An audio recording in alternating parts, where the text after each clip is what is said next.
Olá, meu nome é Valéria Barros Duarte de Moraes. Eu sou promotora de justiça na comarca de Guarapari, com atribuição na matéria família, órfãos e sucessões, infância na parte protetiva.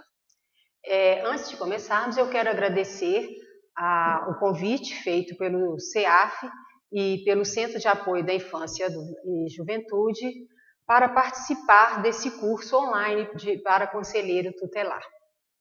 O nosso tema é natureza, funcionamento e efetividade dos direitos da criança e do adolescente, com foco nas atribuições do Conselho Tutelar.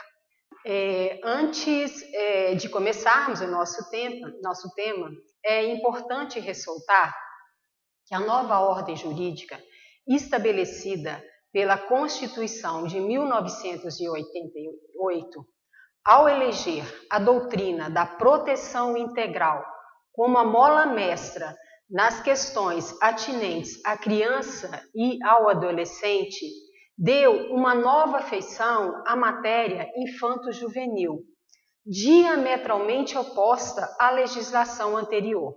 O que isso quer dizer? Antes da Constituição de 88, nós tínhamos o poder centralizado na mão do juiz. Então, era o juiz que prolatava aquelas medidas assistencialistas. O poder estava na mão do juiz, ele era um poder centralizado. E quais eram as crianças e os adolescentes que receberiam essas normas? Eram as crianças e adolescentes pobres e órfãos. Então, a norma jurídica ela era direcionada especialmente para essas crianças e esses adolescentes pobres e órfãos. E a norma ela era assistencialista. Com a Constituição de 88, nós passamos a ter um poder descentralizado. Hoje nós temos o quê? As normas elas não são prolatadas somente pelo Poder Judiciário. Nós temos a descentralização, formado pela rede municipal, formado principalmente pela família, pela sociedade e pelo Estado. A família, em primeiro lugar, está lá no artigo 4º e na própria Constituição Federal, e nós temos a sociedade representada pelo Conselho Tutelar, Conselho de Direito, por toda a rede, entre outros. E o Estado, pelo Poder Judiciário, que ainda continua, o Ministério Público, Defensoria Pública, entre outros.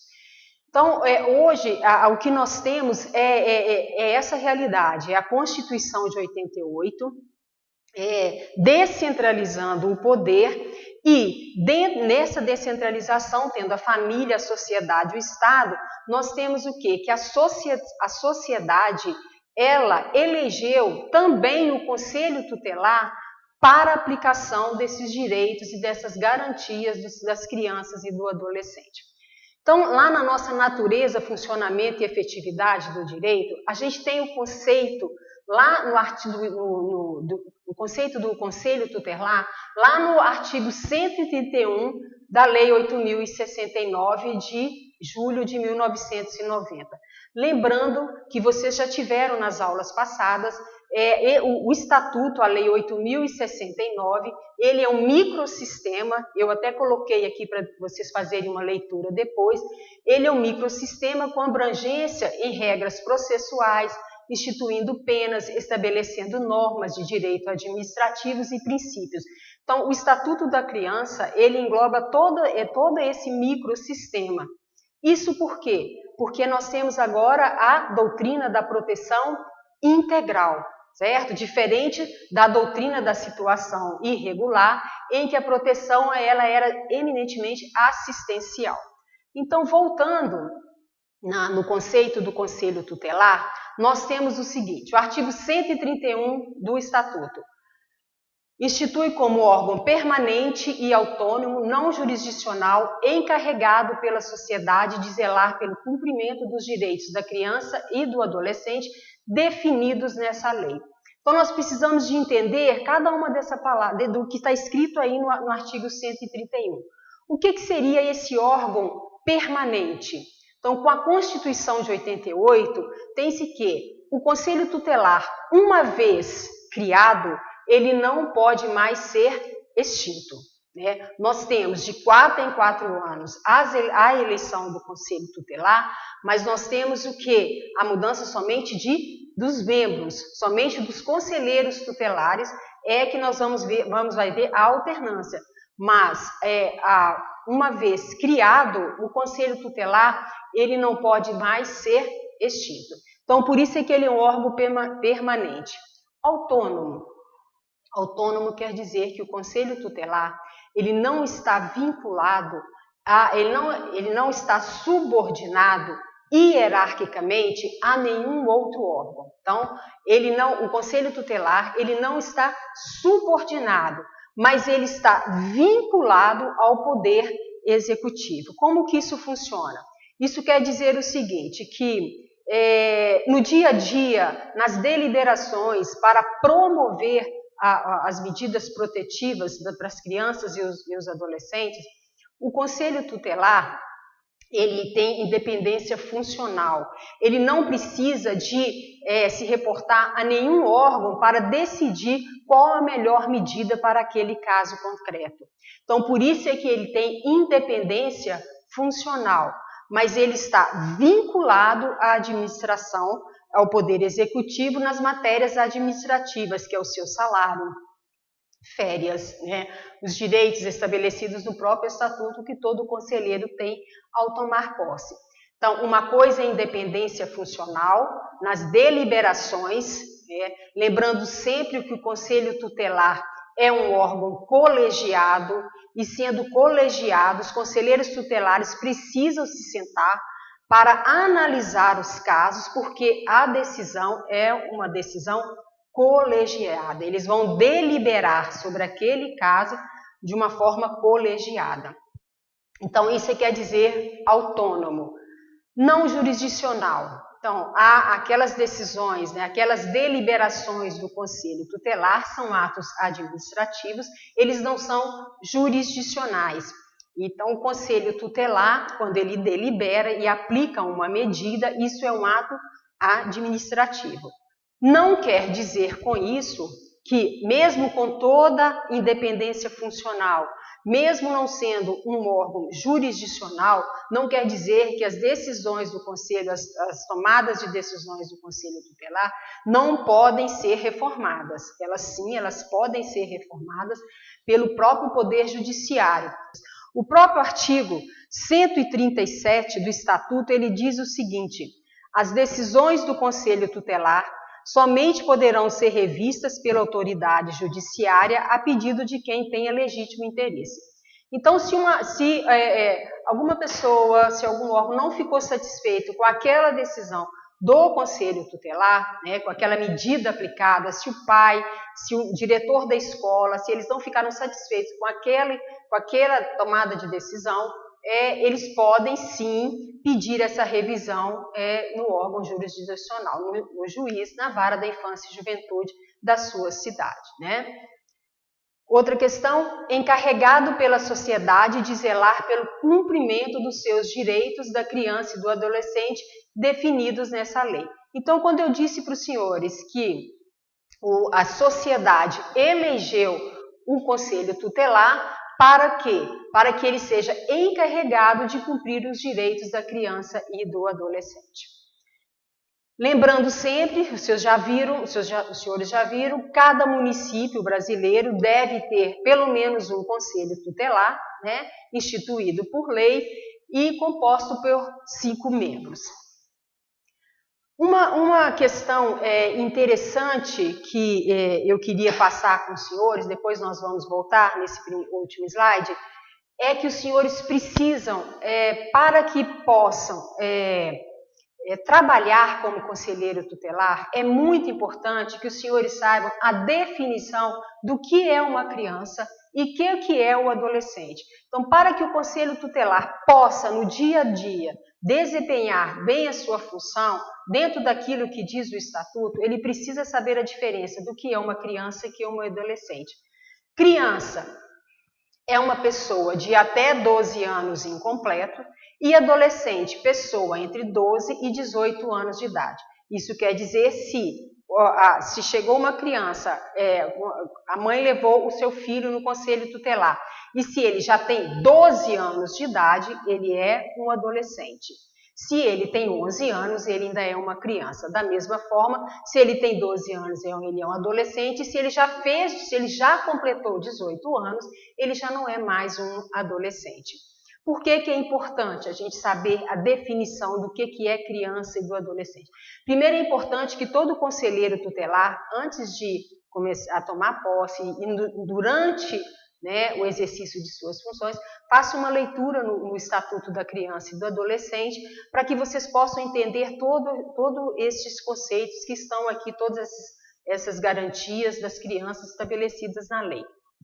E o porquê que é importante a gente saber quando é que uma pessoa é considerada criança e quando é que ela é considerada um adolescente. Nós temos no próprio Estatuto nós temos no Estatuto algumas ocasiões em que a criança ela vai ser atendida diretamente pelo conselheiro tutelar e outras vezes o adolescente vai ter que ser encaminhado para um outro órgão. Então, nós vamos falar sobre isso mais tarde, mas o importante agora é que a gente saiba que criança até 12 anos incompleto, adolescente entre 12 e 18 anos incompleto. E por que isso é importante? Nós temos que saber, como a gente já disse, que o poder hoje ele é descentralizado, que ele está dividido entre família, sociedade e Estado, e nós temos outros atores como o Conselho Tutelar, Ministério Público, Judiciário, nós temos outras pessoas que são encarregadas de garantir os direitos da criança e do adolescente. E quais direitos são esses? Os direitos estão todos eles elencados no artigo 4º do Estatuto da Criança e do Adolescente e no artigo 227 da Constituição Federal. Quais são esses direitos que o conselheiro tutelar, no exercício da sua função, precisa de garantir? Direito à vida, saúde, alimentação, educação, esporte, lazer, profissionalização, cultura, dignidade, respeito, liberdade, convivência familiar e comunitária.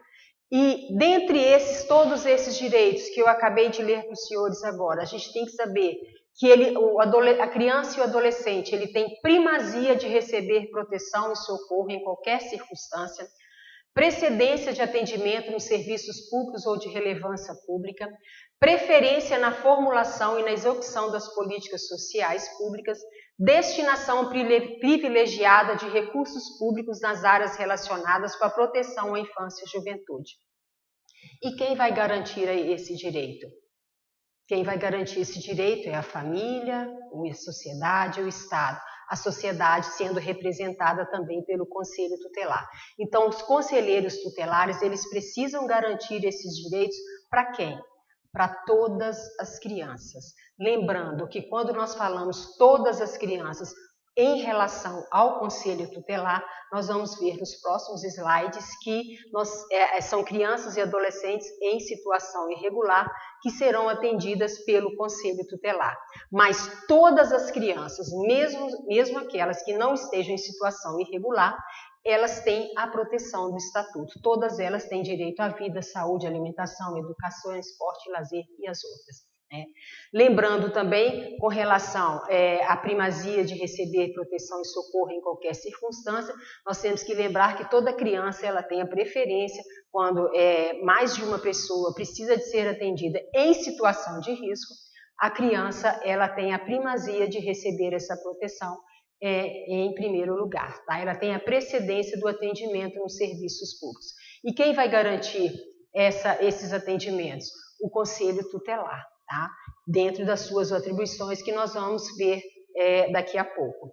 Então, esses são os direitos que estão elencados no Estatuto e que o conselheiro tutelar, ele precisa saber, precisa fazer uma leitura atenta a esse artigo 4º para saber que esses direitos são esses e outros que existem em outras legislações devem ser garantidos a todas as crianças e a todos os adolescentes. Diferente, volto a afirmar, da nossa legislação passada, que nós só tínhamos as crianças órfãos e pobres sujeitas, objetos de direito, né? Hoje nós temos as crianças e os adolescentes sujeitos de direito com a nova ordem constitucional, com a proteção integral, e antes nós tínhamos as crianças e os adolescentes objetos de direito.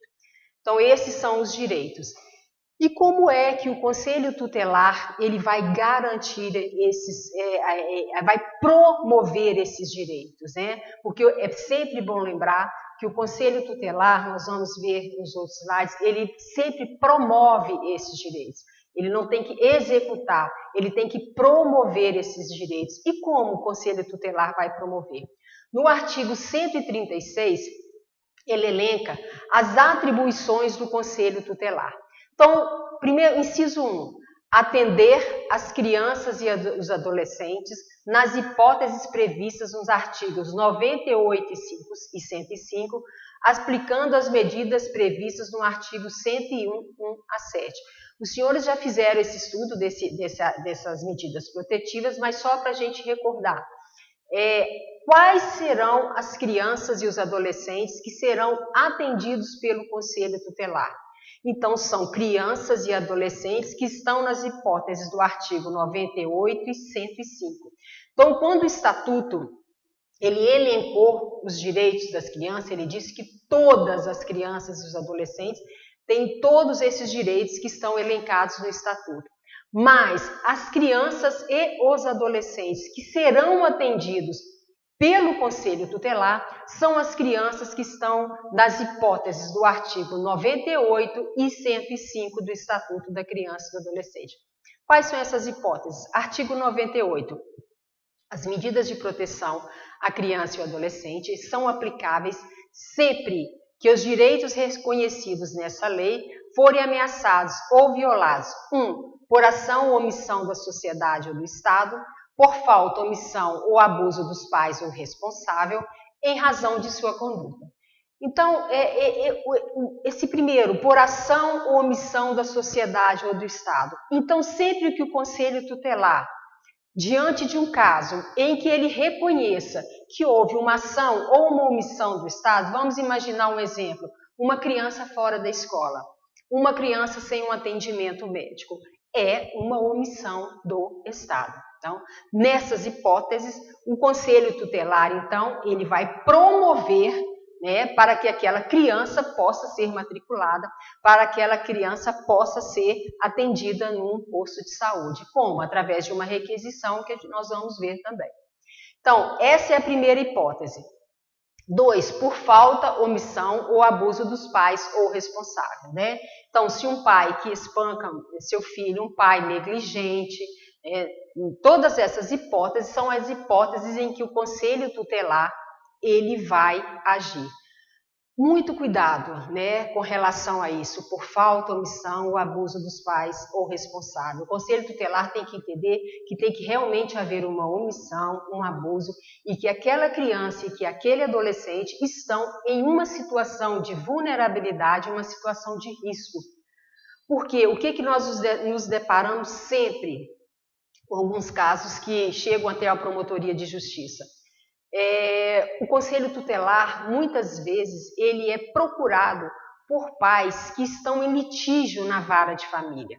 Então, o Conselho Tutelar, nesses casos, quando a criança não está em situação de risco e, assim, apenas um litígio na vara de família, em que os pais estão, vamos imaginar, brigando pela guarda daquela criança. Então, é muito comum que o pai se dirija ao Conselho Tutelar diante para conseguir o que eles pensam, né, uma prova a mais. Eles chegam até o Conselho Tutelar, relatam os fatos e ficam querendo que o Conselho Tutelar emita um termo de responsabilidade. Então, o Conselho Tutelar, nesse momento, ele tem que analisar o caso e, analisando que aquela criança não está em situação de risco e que sim, aquele é um caso de litígio que precisa ser resolvido na vara competente, que é a vara de família, o Conselho tutelar, nesse momento, ele não vai atuar. Por quê? Porque não é atribuição do Conselho tutelar. A atribuição é por falta, omissão ou abuso dos pais ou responsável. E nesse exemplo que eu passei para os senhores, a criança ou o adolescente, eles não estão em situação de vulnerabilidade, e sim há um litígio dos pais em querer a sua guarda, né, e lutar por isso na vara de família, que é a vara competente. E o último, em razão de sua conduta, né? Então, quando o próprio adolescente se coloca numa situação de vulnerabilidade, numa situação de risco, é o momento em que o Conselho Tutelar, ele também vai atuar para garantir à criança e ao adolescente os direitos elencados no Estatuto. Artigo 105. Ao ato infracional praticado por criança, corresponderão as medidas previstas no artigo 101. Por isso é que é importante, o artigo 105, ele se refere à criança. Se somente se refere à criança, quando uma criança pratica um ato infracional, lembrando, o que é um ato infracional? O próprio Estatuto faz essa definição. Ato infracional é crime ou contravenção penal. Então, quando uma criança pratica um ato infracional, essa criança ela não pode ser levada para a delegacia, diferente do adolescente. O adolescente ele é encaminhado para a delegacia, mas a criança não. A criança, quando ela pratica um ato infracional, ela precisa ser encaminhada ao Conselho Tutelar. Por quê? Porque no artigo 105 diz que toda criança que pratica um ato infracional corresponderá uma aplicação de uma medida protetiva. E quem é o competente? Quem tem essa atribuição? É o Conselho Tutelar, lá no inciso 1 do artigo 136. Então, essa criança ela deve ser encaminhada para a Conselho Tutelar, e o Conselho Tutelar vai aplicar diante daquele caso, né? Vai haver o colegiado, ele vai se reunir, vai haver uma deliberação e o Conselho Tutelar vai promover uma medida protetiva. Qual medida protetiva? As previstas no artigo de 101 ao 7, que nós vamos ver agora. Certo? Então, essa é uma das atribuições do Conselho Tutelar. E que medidas são essas? São as medidas elencadas no artigo 101. Fazendo uma leitura rápida, o artigo 101, verificada qualquer das hipóteses previstas no artigo 98. Qual o artigo 98? Esse que nós acabamos de fazer a leitura agora. Então, qualquer dessas hipóteses, a autoridade competente poderá determinar, dentre outras, as seguintes: encaminhamento dos pais ao responsável mediante termo de responsabilidade. Esse inciso é muito importante que vocês se atentem bastante para isso. O que é esse termo de responsabilidade? Termo de responsabilidade não é guarda. É muito importante que o Conselho Tutelar, quando ele vai expedir um termo de responsabilidade, é importante que ele coloque no final do termo que não se trata de guarda. Então, termo de responsabilidade não é guarda. Quando é que um conselheiro tutelar, ele pode emitir um termo de responsabilidade? Vamos imaginar um caso, por exemplo, uma operação da polícia militar, e onde houve um flagrante e vamos imaginar tráfico de drogas. E a polícia se depara com aquela situação, a família, né, foi presa, o pai e a mãe, e ele se depara com duas crianças no interior da residência do casal que está sendo levado para a prisão, para a delegacia e em seguida para a prisão. Aquelas duas crianças, né, de quem é a responsabilidade naquele momento? Quem que a polícia vai acionar? O Conselho Tutelar. Para que o Conselho Tutelar promova as medidas necessárias.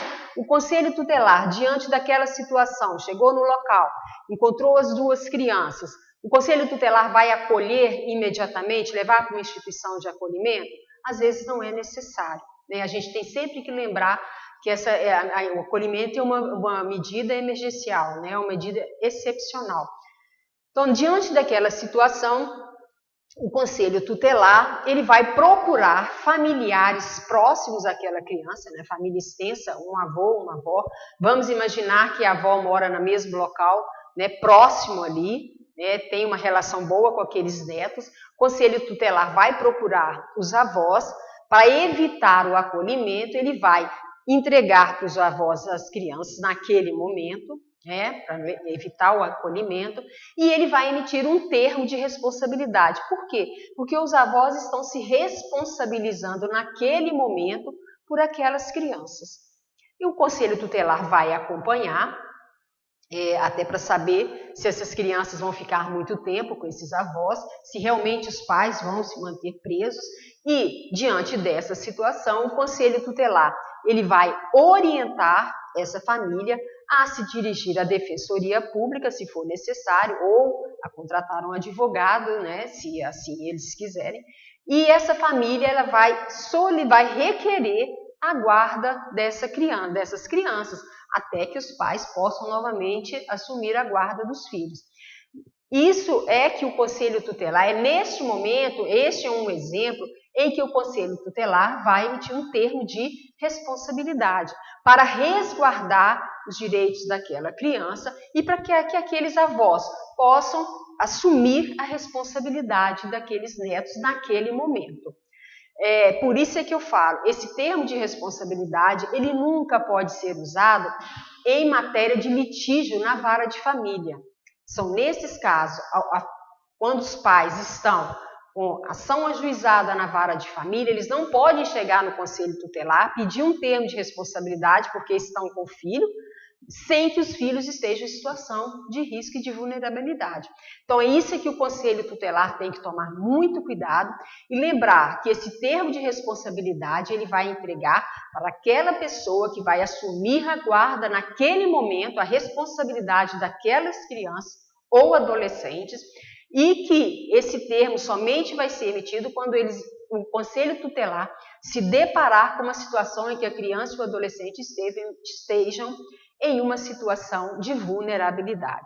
Então, muito cuidado com esse termo de responsabilidade e sempre lembrando, termo de responsabilidade não se trata de guarda. 2, orientação, apoio e acompanhamentos temporários, né? O conselho pode fazer essa orientação, esse apoio, acompanhar temporariamente. Nesse caso, é um caso de acompanhamento, né? A família ela precisa de ser acompanhada até para se dirigir à defensoria pública, né? Para ajuizar essa ação. 3, matrícula e frequência obrigatórias em estabelecimento oficial de ensino fundamental. Então, o conselho tutelar, se deparando com uma situação de que uma criança e um adolescente está fora da escola, o conselho tutelar, ele vai fazer o quê? Ele pode requisitar essa matrícula, caso a escola esteja se negando, ou então ele vai orientar os pais a matricular os filhos na escola. Então, isso é que é matrícula e frequência obrigatória. Inclusão em serviços e programas oficiais ou comunitários de proteção, apoio e promoção da família, da criança e do adolescente, CRAS, CREAS, né, os CAPs, o Conselho Tutelar ele pode promover essas medidas. Requisição de tratamento médico, psicológico, psiquiátrico em regime hospitalar ou ambulatorial. Inclusão em programa oficial ou comunitário de auxílio, orientação, tratamento de alcoólicos e toxicólogos. Então, o Conselho Tutelar, diante de uma situação, né, diante de uma sindicância, observou que aquela criança, que aquele adolescente, principalmente adolescentes hoje envolvidos com drogas, eles precisam de um encaminhamento, né, de um auxílio para o tratamento para alcoólatras e toxicômanos. É nesse momento que o Conselho Tutelar, deliberando, vai fazer os encaminhamentos necessários. Importante que o Conselho Tutelar ele não vai executar, ele não vai auxiliar aquela criança, ele não vai conversar com aquela criança e fazer o tratamento. Claro que não. O Conselho Tutelar ele vai promover as medidas. Então, ele não executa nesse momento, ele promove, ele faz a inclusão no programa, ele encaminha para o CRAS, ele encaminha para o CREAS, ele promove, então, essas medidas protetivas. E, por último, o acolhimento institucional. O acolhimento institucional, lembrando sempre, é uma medida emergencial excepcional. Ela deve ser a última medida a ser aplicada a uma criança ou um adolescente. A gente deve sempre que possível evitar o acolhimento institucional. Mas ele, às vezes, ele é necessário, né? E os conselheiros tutelares deliberando, é necessário o acolhimento institucional, e o conselho tutelar, então, vai promover essa medida protetiva de acolhimento institucional.